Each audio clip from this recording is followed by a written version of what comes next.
En la Biblia se dice que fue una época oscura de la historia del mundo. Dios solo veía maldad y corrupción.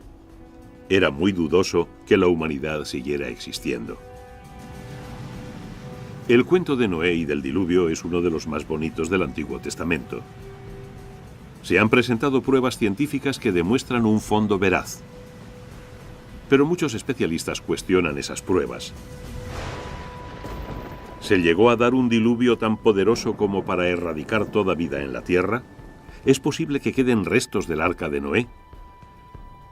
¿Qué importancia tiene el monte Ararat y por qué le interesa tanto a la CIA? ¿Nos acercará la tecnología de vanguardia a solucionar los misterios de Noé y su diluvio?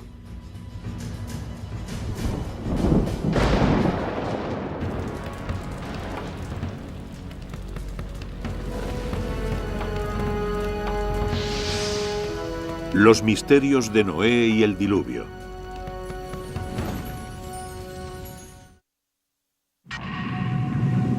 A lo largo de la historia de la humanidad han surgido numerosas historias sobre inundaciones cataclísmicas que se llevaban a la humanidad por delante. La más famosa es la de Noé y el diluvio universal. ¿Pero ocurrió de verdad? ¿Y puede la ciencia aportar pruebas que lo demuestren?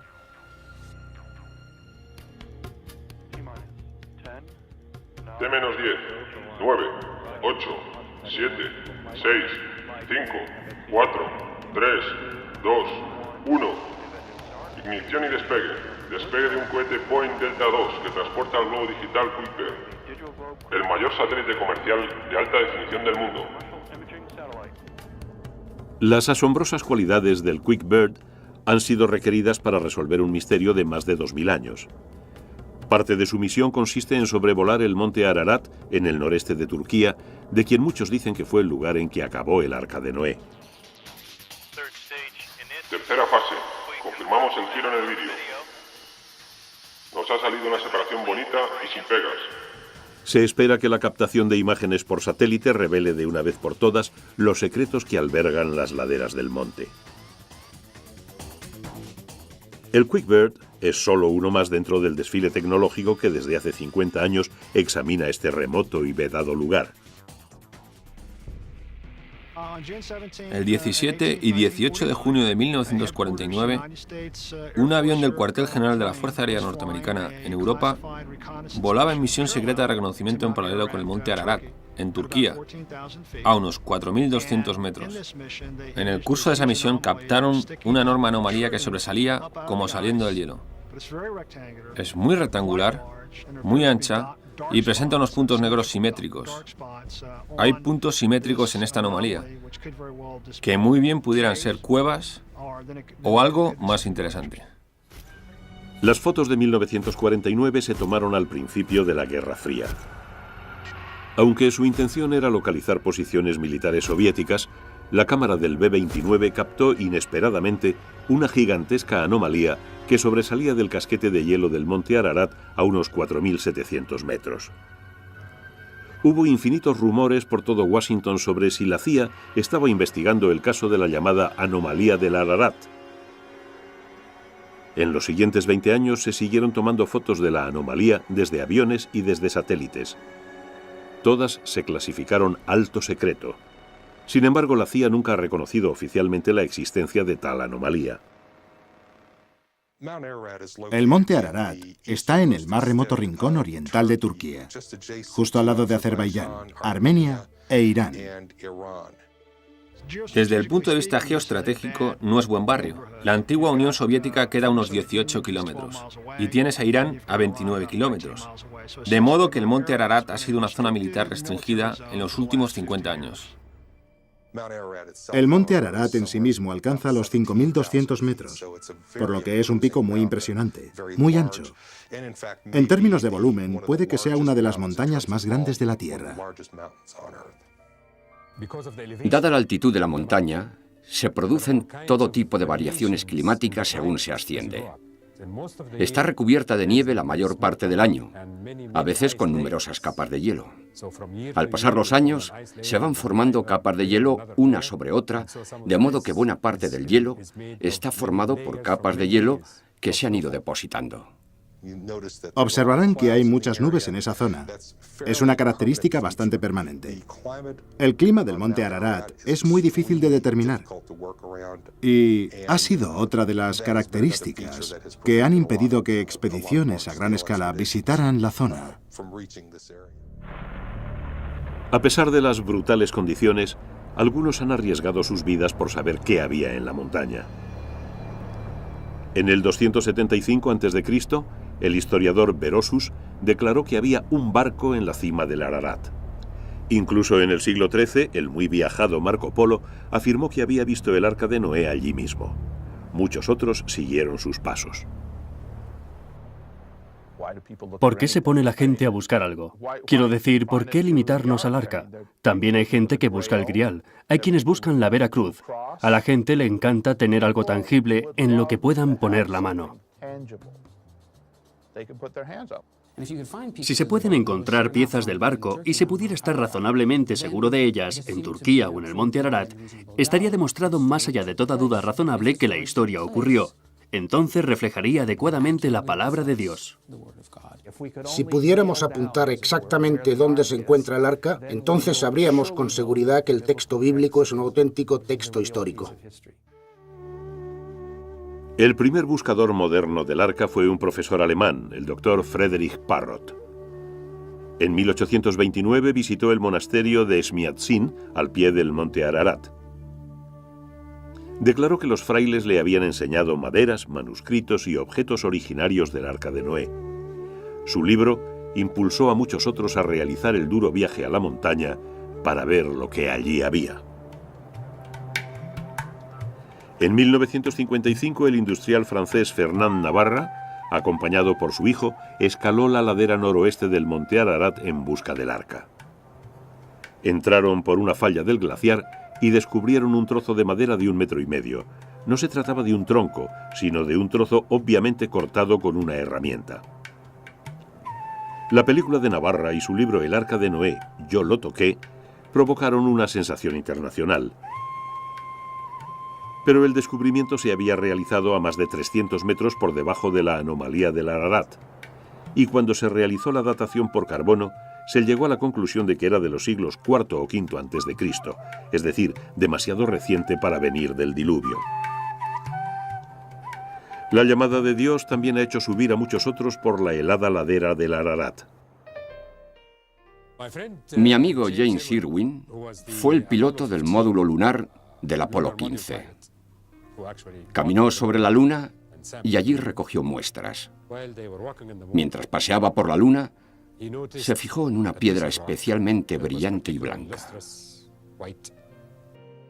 Mira eso, a que no sabéis lo que acabamos de encontrar. Creo que hemos encontrado lo que vinimos a buscar. Una piedra, sí señor. Se acercó y enseguida comprendió que esa piedra iba a tener mucha importancia. De hecho, los geólogos la llamaron más tarde Piedra de la Génesis, porque era muy importante. Nos informaba sobre la génesis de la Luna. Jim Irwin me dijo más tarde, te lo juro por Dios, sentí como si alguien, y naturalmente, ¿quién podía ser sino Dios?, me tocara en el hombro y me dijera, mira eso. De modo que se obsesionó con la idea de que la inspiración divina le había hecho fijarse en esa roca y traerla de vuelta. Irwin, que siempre había sido hombre religioso, se hizo aún más devoto cuando volvió a la tierra. Sintió la inspiración de escalar el Ararat para buscar el arca de Noé.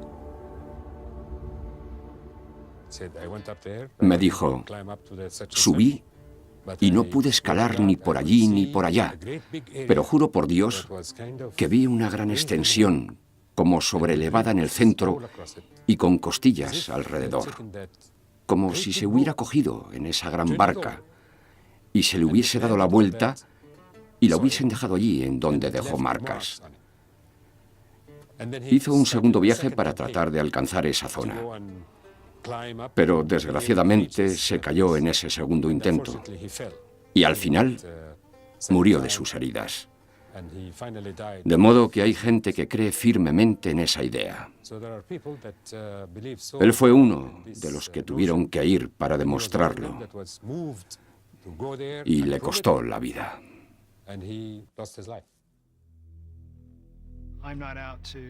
Yo no pretendo reivindicar, demostrar o no demostrar nada en absoluto a propósito del cuento de Noé. Lo que me fascina y me intriga es que nuestros servicios de espionaje se hayan interesado tanto por esta anomalía. Y es que es muy misteriosa. ¿Qué es la anomalía del Ararat? ¿Una formación natural de rocas? ¿Un avión estrellado? ¿Una antigua fortaleza? ¿O, como mucha gente cree, una antigua nave? ¿Podría ser una parte del arca original? ¿O podrá demostrar lo contrario la tecnología del siglo XXI?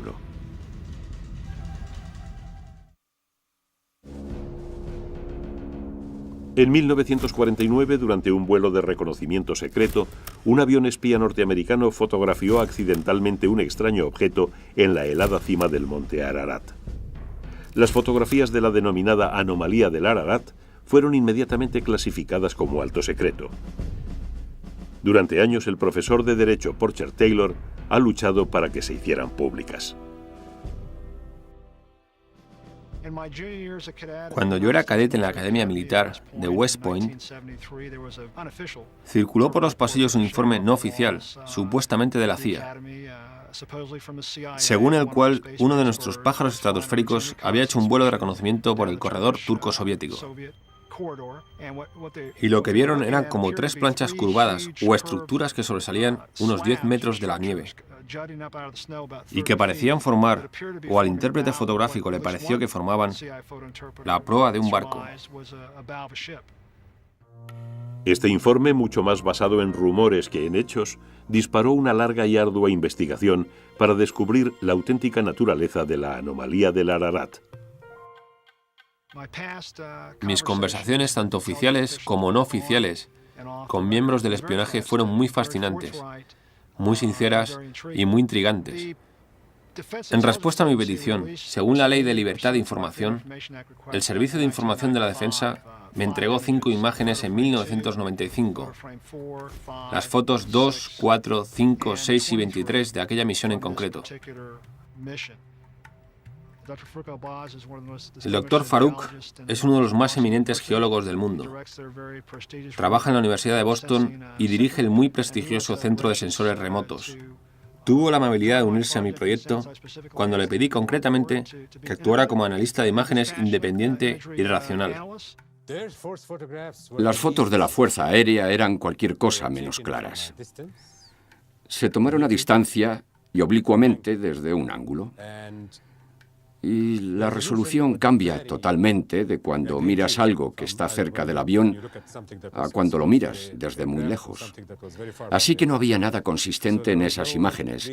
Había una tomada desde un lado, otra desde otro, pero no se tomaron al mismo tiempo, con el sol en el mismo sitio, y ni siquiera sabemos qué día o a qué hora se tomaron. De modo que no se podía deducir nada de las sombras y eran totalmente insostenibles, por decirlo así. Dado que era imposible llegar a alguna conclusión con las fotos de 1949, se encargó a Space Imaging, una empresa radicada en Denver, que fotografiara la anomalía del Ararat desde su satélite Iconos, el primer satélite comercial de alta resolución, 1 metro, del mundo. Con este tipo de resolución, aeropuertos, edificios de viviendas e incluso las pirámides pueden verse claramente. Las imágenes de satélite te permiten mirar grandes extensiones de terreno al mismo tiempo y tratar de comprender su naturaleza espacial, la relación espacial entre esos objetos. También te permite diseminar los resultados, distribuir las imágenes a un montón de gente, de modo que muchos ojos se fijen en ellas. Muchos investigadores diferentes pueden dar su opinión, mientras que las expediciones tienden a centrarse en 1 o 2 individuos. Hasta que se lanzó el Iconos, ningún satélite tenía la capacidad de captar el punto concreto del monte Ararat. Pero en octubre de 1999 y de nuevo en agosto y septiembre de 2000, Iconos tomó varias imágenes de la anomalía del Ararat. El área en la que nos vamos a concentrar principalmente es esta de aquí, y vamos a fijarnos concretamente en este detalle al que llamamos el pico del pájaro. Es una zona en la que no parece que haya mucho volumen de nieves eternas. Parece una zona de roca expuesta, que desde el aire parece una cabeza de pájaro. Es lo que hemos estado utilizando como principal punto de orientación para localizar la anomalía del Ararat.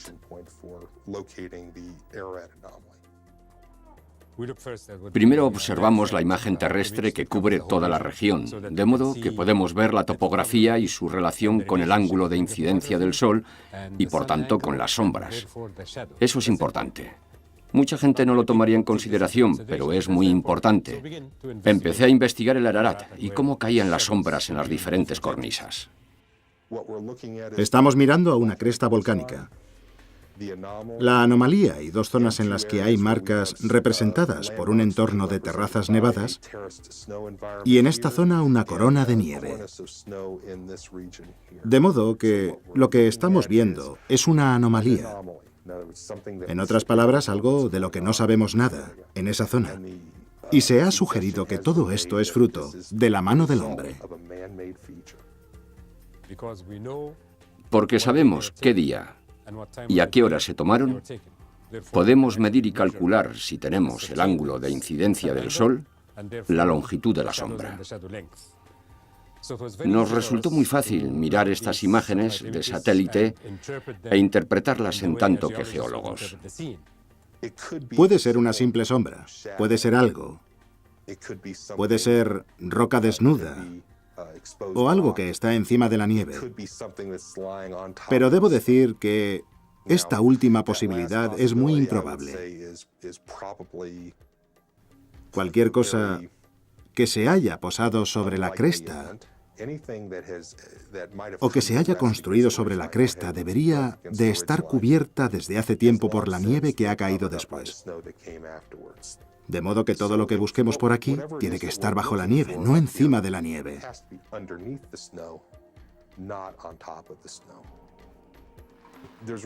Solo se pueden encontrar dos tipos de materias ahí arriba: rocas o madera. Si miramos estas puntas de aquí y las insertamos en el contexto del Arca de Noé, podríamos decir que se trata de mástiles, es decir, elementos del barco que se han roto.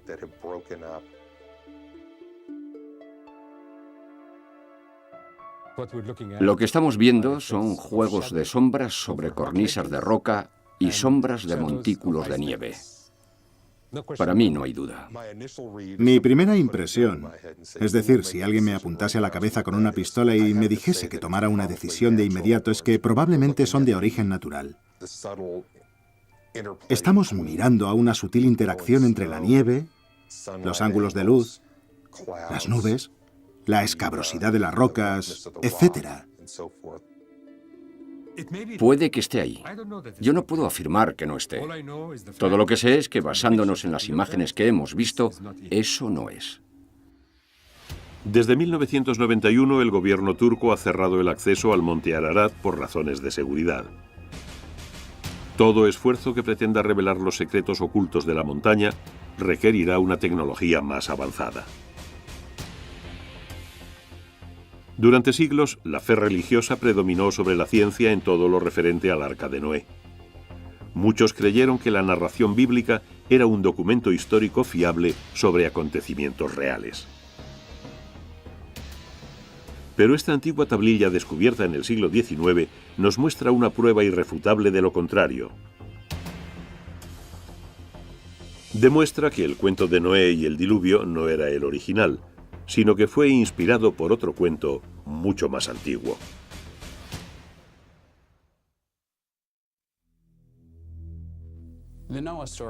El cuento de Noé contiene todos los elementos principales del folclore: una amenaza contra la humanidad, el sentido de la precariedad de la vida, peligro y la posibilidad de relacionarse con lo numérico, es decir, con lo divino.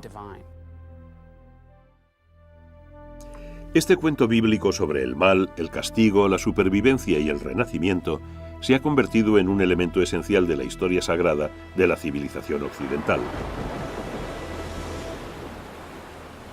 Los que consideran que se trata de una verdad literal creen que se trata de un informe sobre cómo toda vida estuvo a punto de desaparecer de la faz de la Tierra. El cuento de Noé es intenso pero corto. Solo ocupa los capítulos 6 a 9 del libro del Génesis.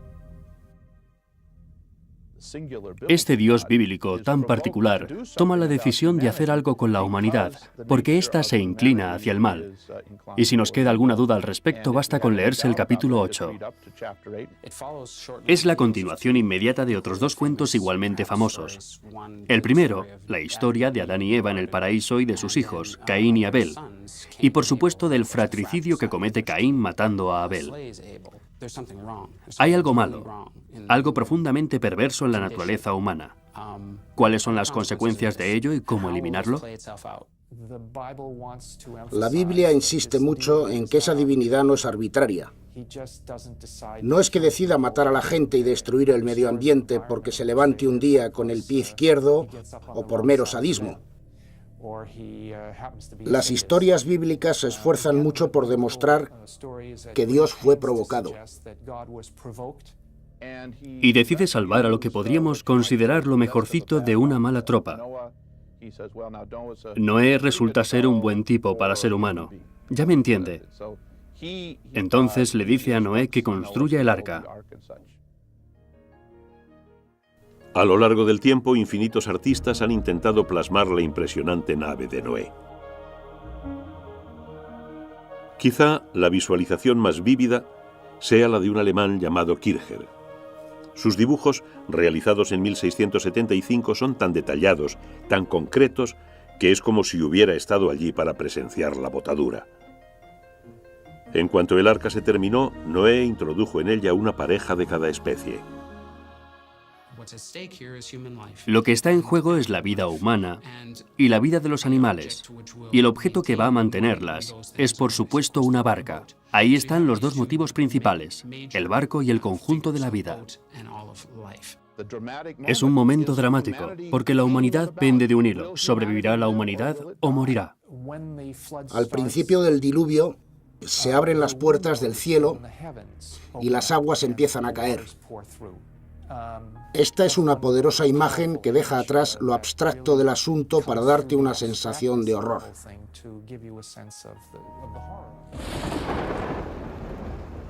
La Biblia dice que pereció toda carne y todo lo que pulula sobre la tierra. Solo quedaron Noé y los que iban con él en el arca. Finalmente varó el arca sobre los montes de Ararat.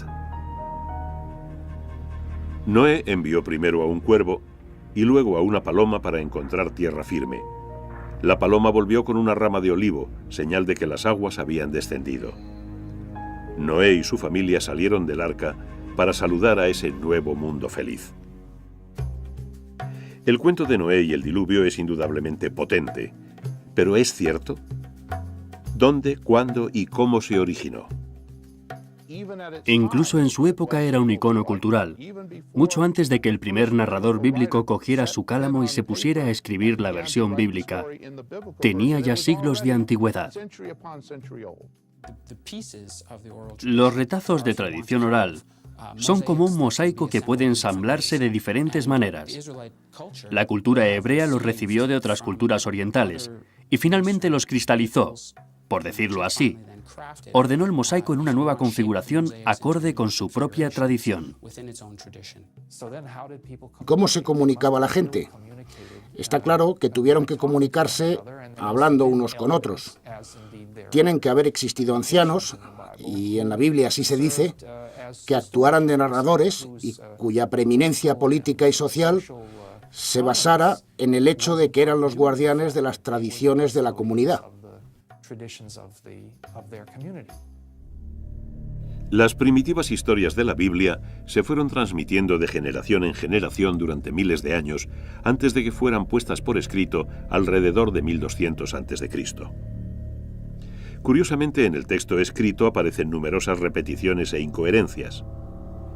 Por ejemplo, en el Génesis 7, versículo 12 se dice: «Estuvo descargando lluvia sobre la tierra 40 días y 40 noches». Pero el versículo 24 afirma: «Las aguas inundaron la tierra por espacio de 150 días». ¿Por qué nadie se dio cuenta y lo corrigió? Está claro que no fue el resultado del esfuerzo de una persona que se sentó a escribir desde el versículo primero hasta el final. Se trató de un esfuerzo en el que en algunos casos se tomó material oral y en otros, desde luego, material escrito, para reordenarlos, reconfigurarlos y darles una presentación más armónica. La mayoría de los especialistas señalan la presencia de dos narraciones diferentes y parcialmente incoherentes en la historia de Noé. La fuente Y o yavística, la más antigua, y fechable alrededor del 1200 a.C., cuando las tribus de Israel se asentaron en lo que luego fue la tierra de Israel. Y la fuente S o sacerdotal, probablemente escrita después del 586 a.C., cuando los judíos fueron deportados a Babilonia.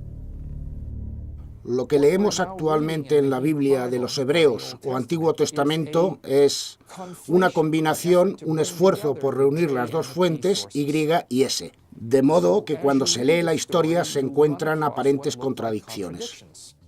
Es como si hubieran tomado Y y S y las hubieran barajado como cartas. Por un lado está Y y por el otro S. Las juntaron y tenemos, por ejemplo, 3 frases de Y y luego 3 frases de S, y así sucesivamente. Yo supongo, y no es que sea solo una suposición, es que no existe nadie a quien podamos preguntar, que los que reunieron las fuentes Y y S decidieron no discriminar cuál de las dos fuentes era la mejor, la más original, la más correcta.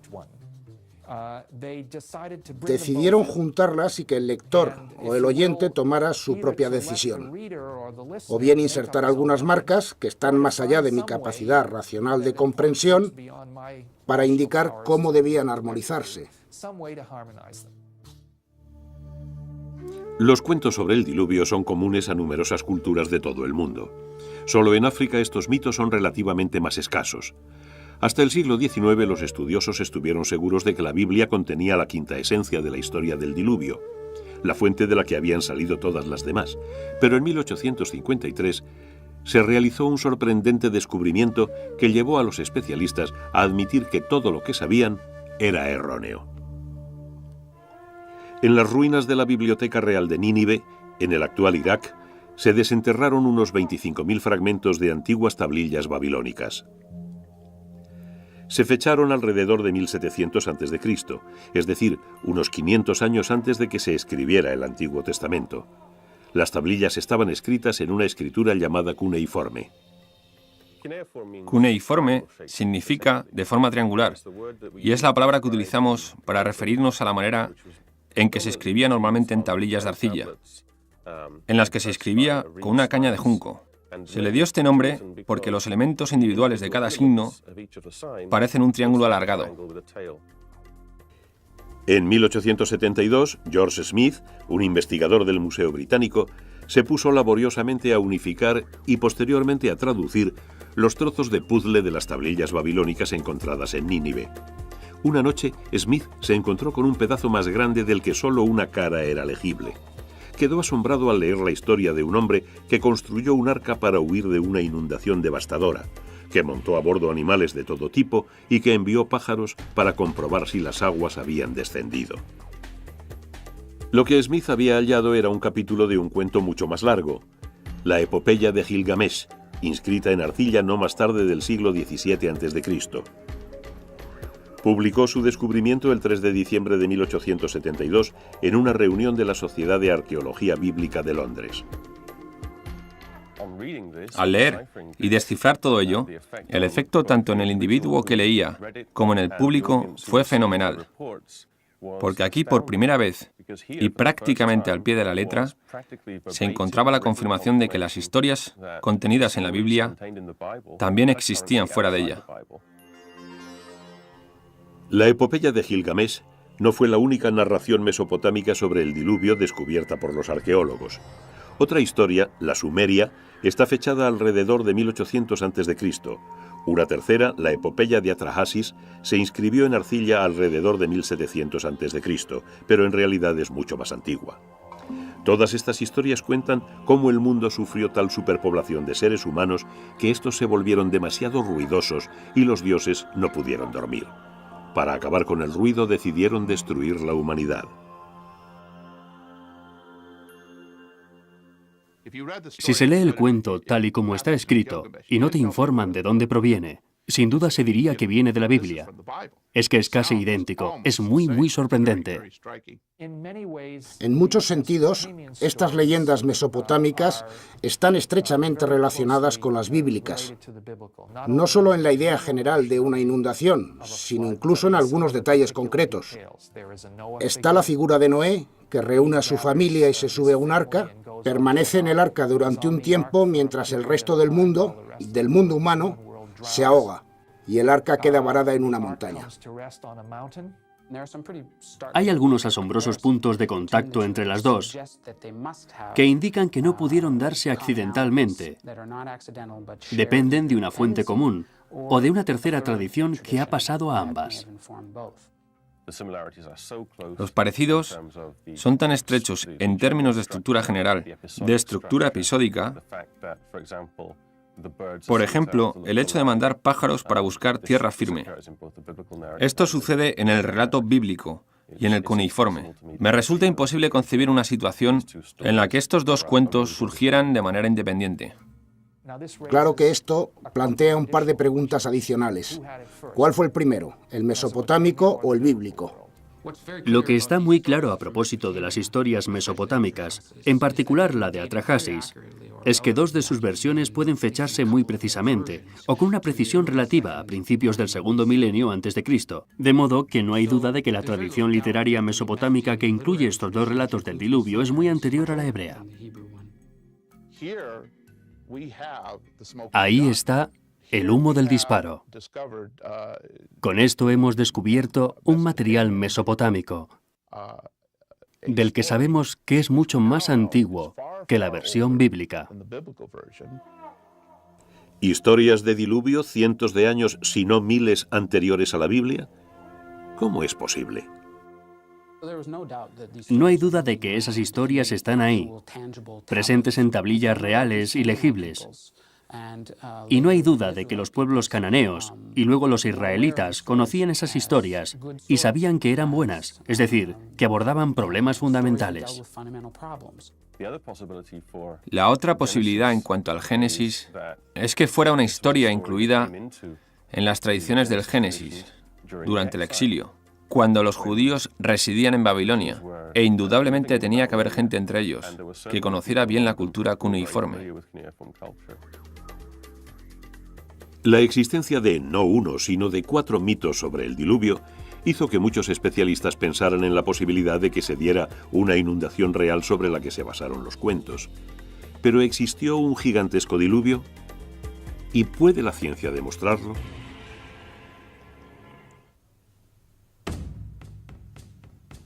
Durante siglos, muchísima gente ha tratado de hallar el eslabón perdido entre la Biblia y la historia. Algunos se concentraron en demostrar que existió el arca. Otros creyeron que lo mejor era encontrar la prueba de que se dio una inundación global.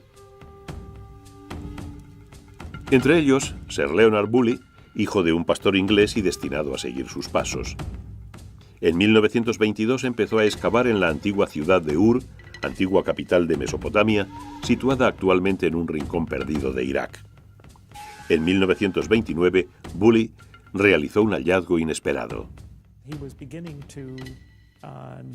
Empezó a excavar en las ruinas de un túmulo de Ur y abrió un espacio hasta unos 15 metros por debajo de la superficie del túmulo.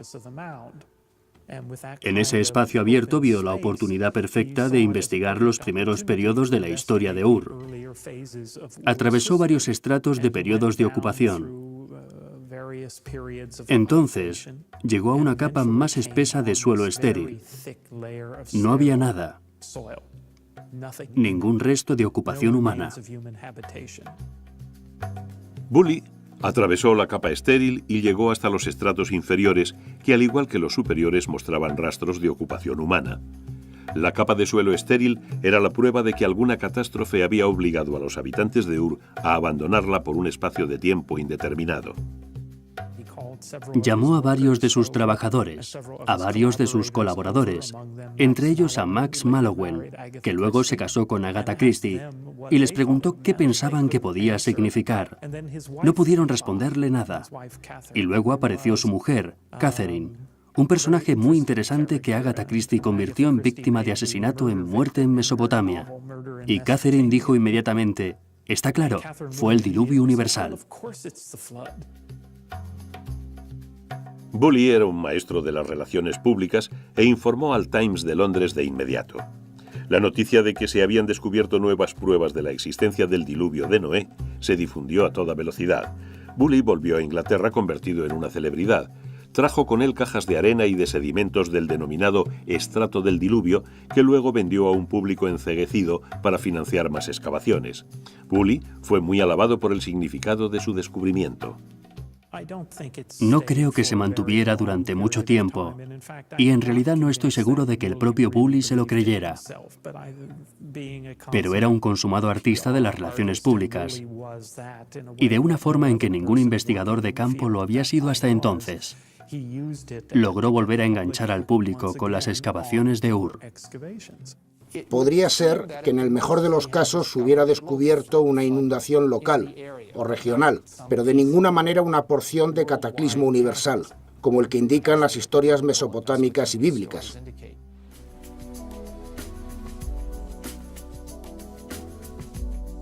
En 1997 se publicó una nueva teoría que cambió por completo la visión que tenía la gente, la prensa y los profesionales del diluvio y de Noé. Afirmaba que hace unos 7.500 años el nivel del Mediterráneo subió drásticamente.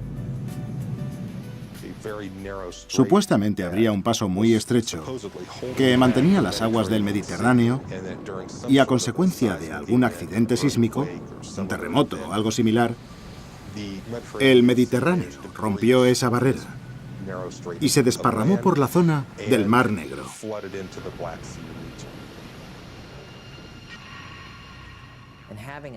Al romperse, todo se derrumbó y el agua se desparramó por la zona derrumbada. Imaginemos una situación como la de las cataratas del Niágara, pero 10 veces más grande, con un gigantesco flujo de agua inundando el Mar Negro.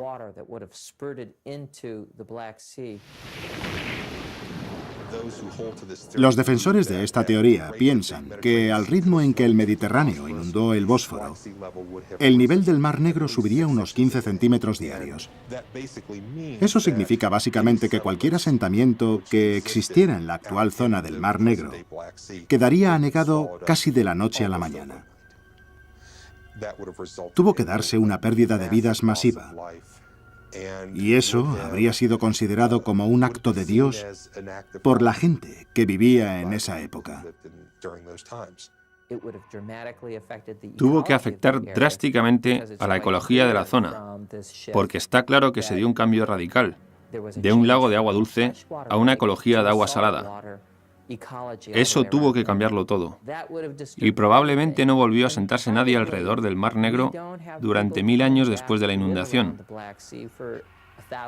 De modo que fuera una inundación lenta o rápida, lo importante es que cambió por completo la manera de vivir de la gente asentada alrededor del Mar Negro. Posteriormente se añadió que los supervivientes del Mar Negro se desplazarían hacia el norte y el oeste, hacia lo que ahora es Europa, hacia el este, es decir, hacia China, y hacia el sur, hacia Mesopotamia, llevando consigo recuerdos de un diluvio devastador. Si el Mar Negro sufrió una inundación cataclísmica tal y como proponen, tiene que quedar un paisaje sumergido ahí abajo. Gracias a los robots, podemos bajar y echar un vistazo en esa zona. Y lo que encontramos es realmente increíble. Encontramos una línea de playa. Encontramos la antigua costa, con varias colinas y lo que parecen ser lechos de ríos. Encontramos un paisaje completo. Eso le dio credibilidad a la idea de que ocurrió algo que pudo haber inspirado la historia del Arca de Noé. En realidad no tengo nada en contra, desde el punto de vista geológico o geomorfológico, de la inundación del Mar Negro. Creo que el problema surge al vincular esta inundación del Mar Negro con los mitos del diluvio, tal y como se cuentan en el sur de Mesopotamia o en la Biblia. ¿Hubo una diáspora de gente desde el Mar Negro al sur de Mesopotamia? No veo ninguna prueba de ello en la arqueología del sur de Mesopotamia. Uno de los elementos presentes en la investigación sobre el Mar Negro es que en realidad el mundo del Mar Negro es muy diferente al mundo del Oriente Próximo antiguo, y tanto los documentos bíblicos como los cuneiformes que describen la inundación son documentos de Oriente Próximo. De hecho, parten de un modelo diferente y son quizá la prueba de que el Mar Negro no fue el lugar donde se dio la inundación bíblica. Durante miles de años, la gente creyó que el cuento de Noé y el diluvio universal eran, al mismo tiempo, producto de la inspiración divina y un hecho real. Pero hasta la fecha, las pruebas científicas y arqueológicas no sostienen tal afirmación. Y sin embargo, la gente sigue creyendo. La Biblia es un documento complejo que combina la alegoría con el simbolismo y la historia. Pero en cuanto a Noé, el diluvio y el arca, ¿puede considerarse fiable? La búsqueda de una prueba de una inundación tan devastadora que dividiese los tiempos en un antes y un después ha quitado el sueño a muchos estudiosos y científicos. Pero esta búsqueda permanente se ha basado en detalles proporcionados por el libro del Génesis. Los cuentos de la Biblia se transmitieron originalmente en arameo, se escribieron en hebreo y se acabaron traduciendo al griego y al inglés. Este largo proceso ha servido para realzar los misterios de Noé y el diluvio. ¿Es verdaderamente una historia sobre gente y acontecimientos reales? Cualquier acontecimiento real e histórico que pueda ocultarse tras estas historias está tan profundamente enterrado en el pasado, incluso contando desde el tiempo en que los escritores bíblicos realizaban su trabajo, que es muy difícil hablar de estas historias como historia del diluvio. El peso de las pruebas de las propias historias indica que se trata de cuentos narrados con razones diferentes a las de informar sobre lo que ocurrió en determinado momento. La gente que escribió este cuento no lo escribió meramente por entretener y contar una bonita historia sobre Noé. Tenían un proyecto grandioso y serio. Trataban de definir quiénes eran. Trataban de definir quién era su Dios. En cuanto al diluvio, si se pretende considerarlo históricamente, hay que considerarlo así en otro sentido. Concretamente, hay que fijarse en qué nos dice sobre la visión del mundo, sobre la mentalidad de los escritores que transmitieron la historia. Es más, si usted prefiere, un texto sobre ellos mismos que sobre el diluvio. Hoy en día, la mayoría de los estudiosos concuerdan en que los autores de la Biblia hebrea trataban de realizar una afirmación teológica, que emplearon muy libremente las metáforas y el simbolismo y que no intentaban que sus datos sobre un diluvio universal fueran tomados como una verdad literal. La historia sobre la inundación de Noé no nos llega como un testimonio documental sobre un acontecimiento concreto. Es más bien una reflexión, aunque con gran cantidad de detalles, sobre el pasado, pero no por ello deja de ser una reflexión.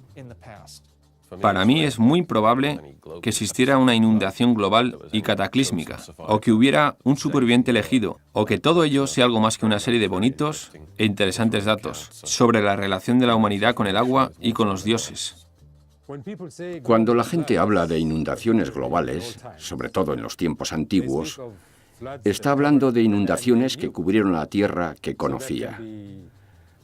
En este caso, una pequeña porción de África del Norte y una pequeña porción de Oriente Próximo, porque eso era el mundo para ellos. De modo que nunca tuvieron la intención de decir que todas las tierras del globo fueran cubiertas por el agua. Yo diría que los mitos del diluvio son tan solo parte de la vida de Mesopotamia del Sur. Y sí, Es posible que la gente que imaginó y escribió estos cuentos pensara en una inundación concreta del pasado particularmente desastrosa, pero probablemente sufrían inundaciones todos los años. No creo en absoluto que una de estas inundaciones fuera la que se convirtió en leyenda, para ser transmitida, transmitida y transmitida, hasta acabar en el Génesis 6:9. No sé cuándo se originó verdaderamente la historia del diluvio, pero no hay duda de que es algo muy antiguo en la memoria del ser humano. ¿Cuándo ocurrió exactamente? Nadie lo sabe. ¿Qué acontecimiento hizo surgir esa idea? Nadie lo sabe realmente. Hay gente que sugiere determinadas teorías, pero ninguna puede demostrarse. Tan poderosa es la historia de Noé que tan pronto como fue llevada al papel, la gente ya se puso a buscar el arca. ¿Dónde buscar? Los datos bíblicos indican una montaña o un área montañosa, denominada Ararat, en la que Noé varó su arca. De hecho, el Antiguo Testamento no nombra ninguna montaña en concreto. Tradicionalmente se traduce del hebreo por los montes de Ararat, es decir, una cordillera, no una montaña precisa. En realidad, Ararat es como las Rocosas o Sierra Nevada o los Apalaches. Indica algo, pero no es exactamente lo que podríamos llamar una guía segura que nos diga dónde encalló el maldito trasto. Nunca se ha escrito en ningún lugar que el monte Ararat sea el lugar en el que Noé varó el arca. Se percibía así porque es un pico muy alto. Es el único pico de los alrededores. El resto del terreno no ofrece características singulares salvo ese gigantesco y bien conservado pico. Y si se inundaba algo a su alrededor, está claro que el pico sería lo único en sobresalir, por decirlo así. Yo no me peleo con la gente que quiere ir allí y buscar el arca. Estoy totalmente convencido de que no la encontrarán. El instinto siempre está ahí. Quieres echarle mano. Tocar algo que esperas, sea un vínculo con un mundo que por naturaleza no es muy remoto. Creo que es un impulso natural, pero es que a veces nuestra propia pasión por buscar nuestro pasado remoto nos impide encontrarlo.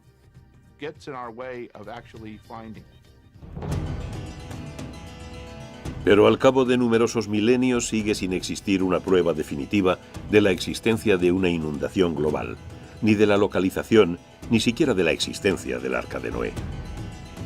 A pesar de su avanzada tecnología, las fotografías de la anomalía del Ararat, tomadas en 1999 por el ICONOS, no son concluyentes. Los especialistas que estudiaron las imágenes se encuentran divididos en cuanto a su auténtica naturaleza. Puede que algún día satélites como el QuickBird, con su asombrosa resolución de medio metro, revelen la verdad sobre la anomalía del Ararat. ¿Pero revelará algún día la historia de Noé y el diluvio todos sus secretos? Los estudios sobre Mesopotamia están en permanente estado de cambio. En cierta forma espero que siempre quede algún elemento misterioso. Eso es lo que nos hace seguir investigando. No creo que sea posible comprender totalmente, completamente, absolutamente nuestro entorno.